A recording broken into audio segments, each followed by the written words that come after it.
سیدہ زہرا سلام اللہ علیہ کی ذات اقدس ہمارے لیے مورد اطمینان، مورد یقین، مورد ایمان اور مورد محبت اور مورد عطائے اجر رسالت ہے، اور خداوند متعال کی اس عطا پر ہم شکریہ ادا کرنے کے لیے، ان کی سیرت کے بارے میں ذکر کرنے کے لیے آج ہمارے ساتھ شرف فرما ہے اور ہم پر مہربانی فرمائی ہے آیت اللہ حسن رضا غدیری صاحب نے، اور ان کے بیانات سے آج ہم مستفید ہوتے ہیں۔ آج ہم کس طریقے سے بیان کو شروع کیجئے، آپ نے اختیار کرنا ہے۔ اعوذ باللہ السمیع العلیم من الشیطان الرجیم، بسم اللہ الرحمن الرحیم، الحمدللہ رب العالمین، والصلاة والسلام علی سیدنا و نبینا ابی القاسم محمد صلی اللہ علیہ وعلی آبائہ الطیبین وآلہ الطاہرین المعصومین الذین اذھب اللہ عنہم الرجس وطہرہم تطہیرا۔ اما بعد فقد قال سبحانہ وتعالی بسم اللہ الرحمن الرحیم، انا اعطیناک الکوثر فصل لربک وانحر ان شانئک هو الابتر۔ صدق اللہ العلی العظیم۔ ہم اپنے جاری سلسلہ بیان کے اس چوتھے مرحلے میں سیرت سیدہ سلام اللہ علیہا کے اس پہلو کو بیان کریں گے، ماشاءاللہ، یا یوں کہوں کہ کچھ بیان کرنے کی کوشش کریں گے سبحان اللہ، کہ جو حقوقی حوالہ رکھتا ہے۔ ہم نے اعتقادی، اخلاقی اور تربیتی حوالوں پر مختصر سی گفتگو کی، ماشاءاللہ۔ اب آج ہم چاہتے ہیں کہ ہم حقوقی حوالے سے سیدہ زہرا سلام اللہ علیہا سیدہ کائنات کے اس حوالے سے ہم گفتگو کریں کہ حقوقی حوالے سے بی بی کی سیرت کیا تھی۔ سبحان اللہ۔ بنیادی طور پر جہاں تعلق لفظ حقوق کا ہے، وہاں اس کی دو قسمیں سامنے آتی ہیں۔ اچھا۔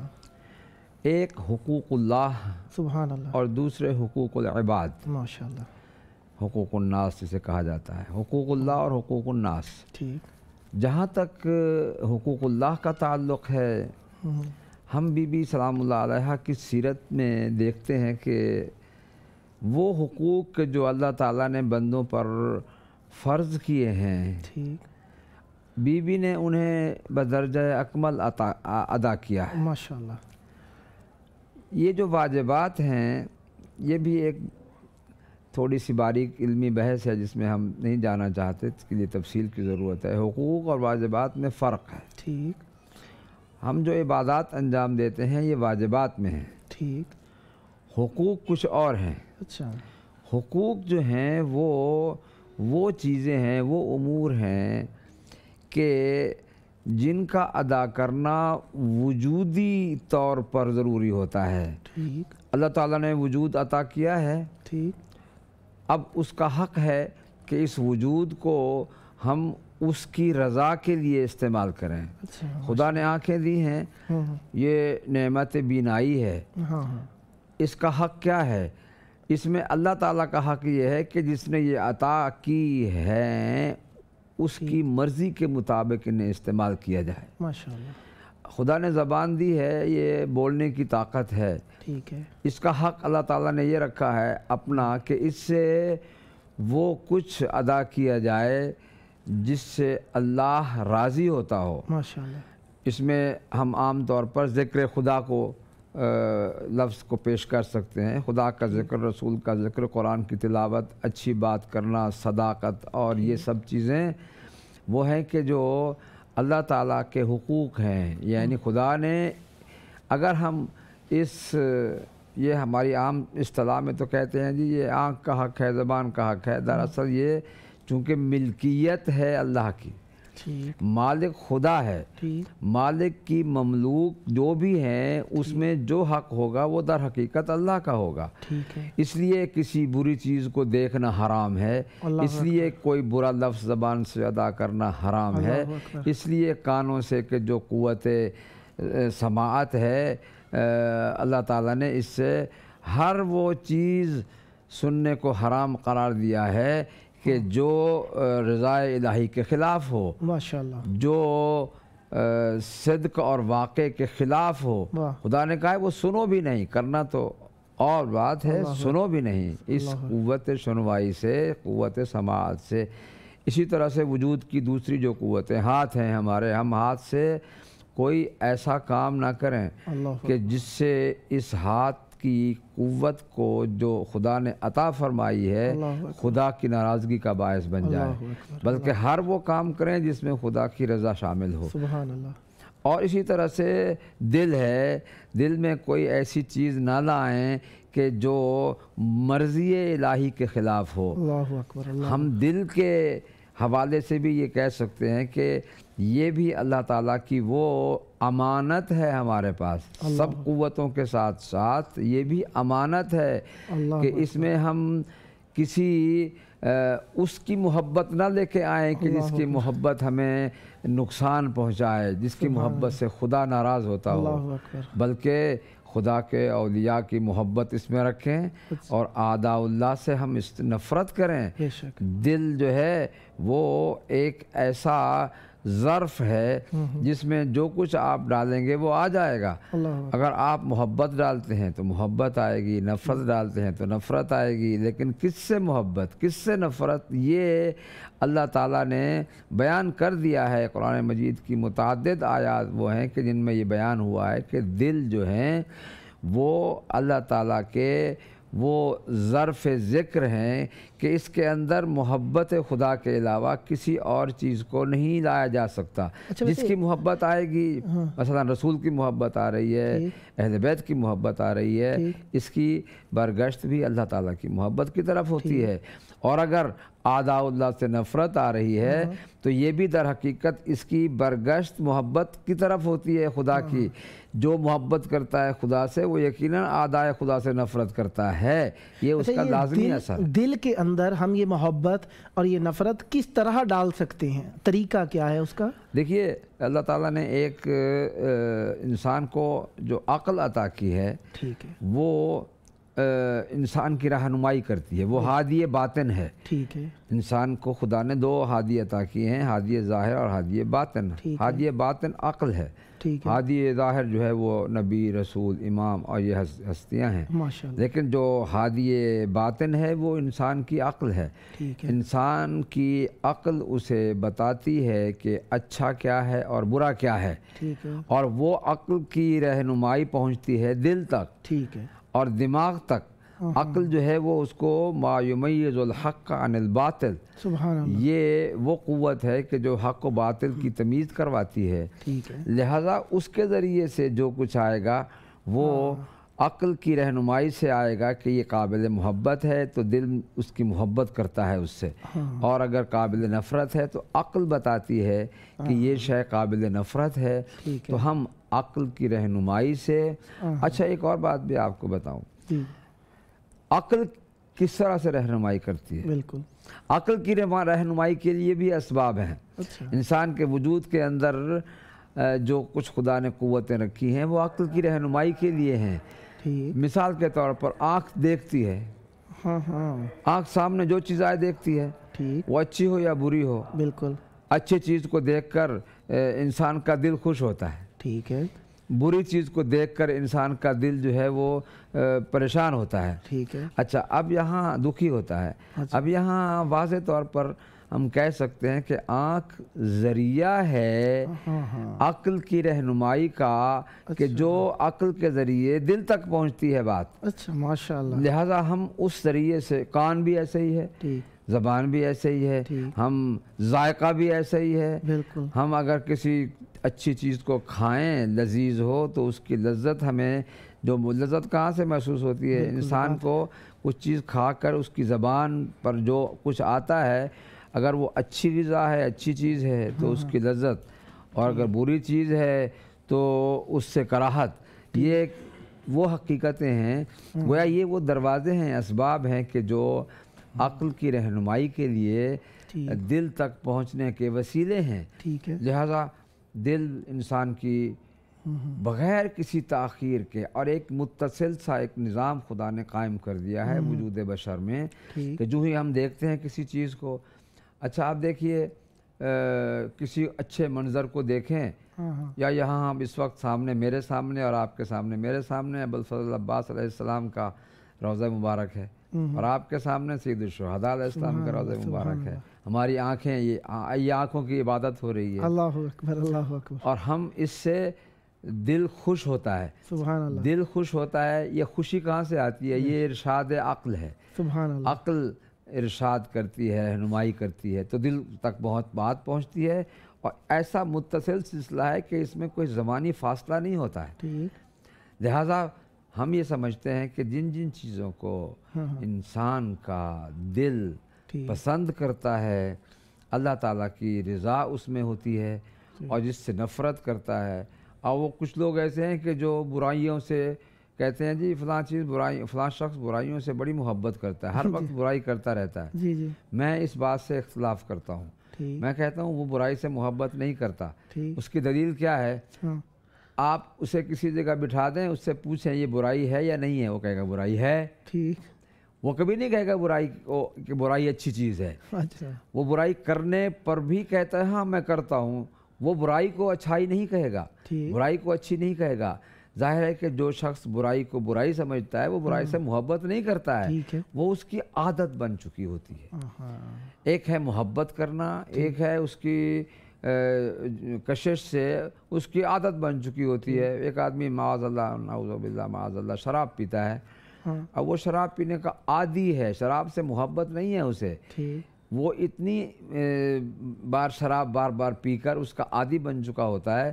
آپ اس سے بٹھا کر ذرا تنہائی میں پوچھیں کہ بھائی یہ شراب اچھی چیز ہے جو عقل کو زائل کرتی ہے، اور آپ کہتا ہے نہیں، لیکن وہ کہتا ہے میں پیتا ہوں کیونکہ میں عادی ہوں اس کا، مجھے بچپن سے اس کی عادت ہے، یا میں اب عادی ہو چکا ہوں.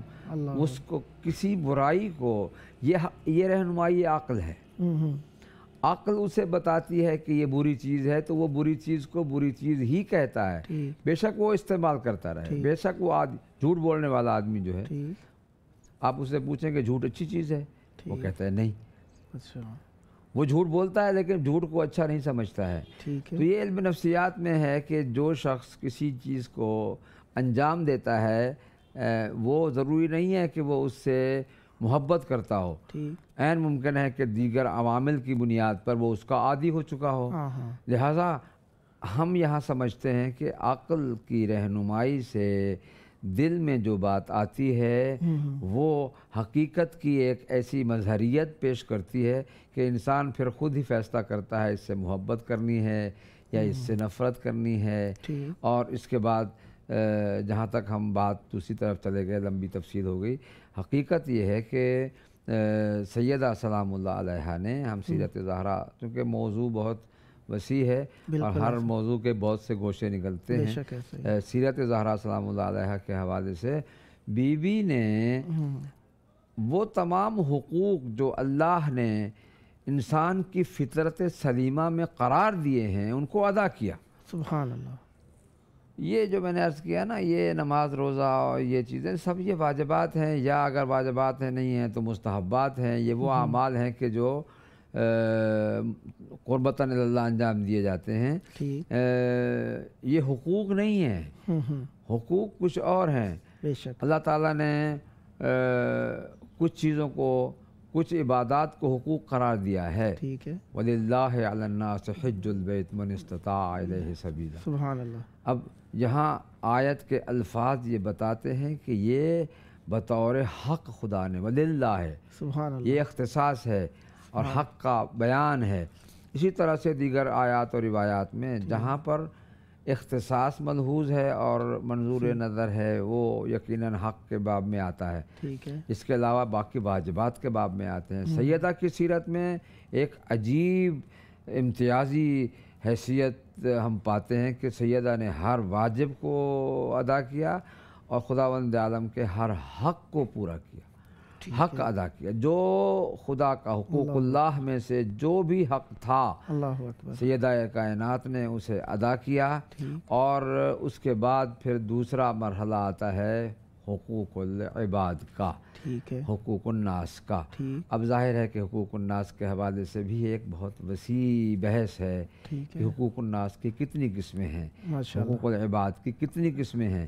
اور یہ ایک اور بات بھی آگے بحث کو چلانے سے پہلے کہہ دوں کہ اللہ تعالیٰ کا عدل اس بات کا متقاضی ہوا کہ خدا نے حقوق العباد کی ادائیگی کو خود بندوں تک محدود رکھا۔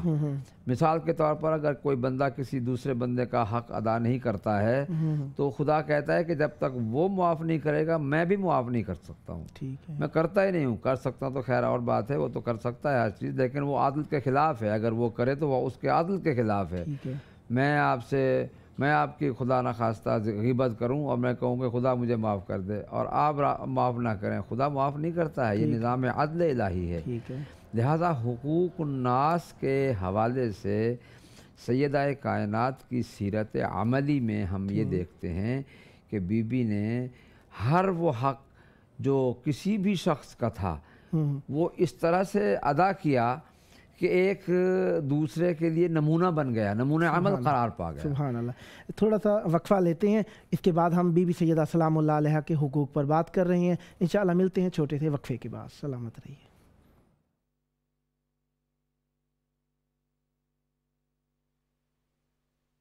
ہائے زہرا ہائے حیدر ہائے زہرا ہائے زہرا ہائے زہرا ہائے حیدر ہائے زہرا ہائے زہرا قبر زہرا بنا رہے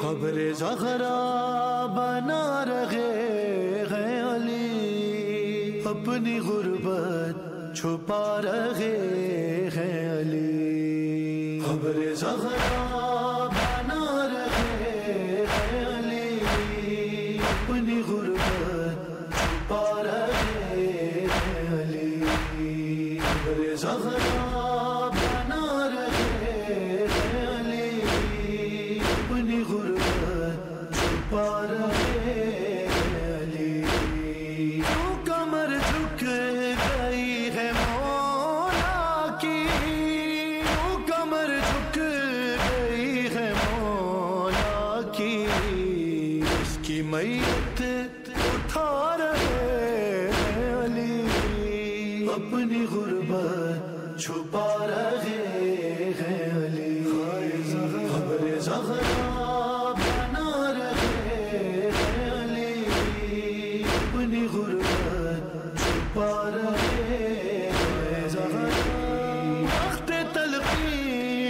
زخمی شانوں کو، وقت تلقین زخمی شانوں کو دھیرے دھیرے پلا رہے علی، اپنی غربت چھپا رہے ہیں علی، قبر زہرا بنا رہے ہیں علی، اپنی غربت چھپا رہے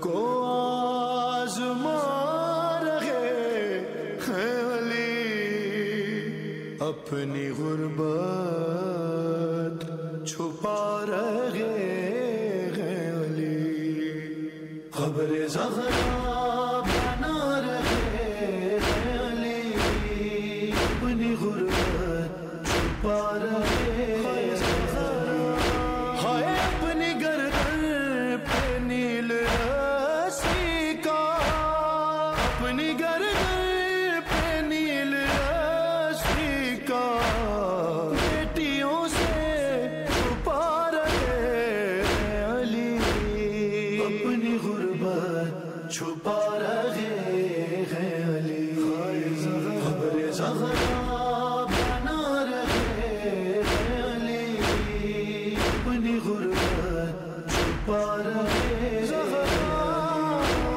رات ہوگی تو دیں گے غسل و کفن، رات ہوگی تو دیں گے غسل و کفن،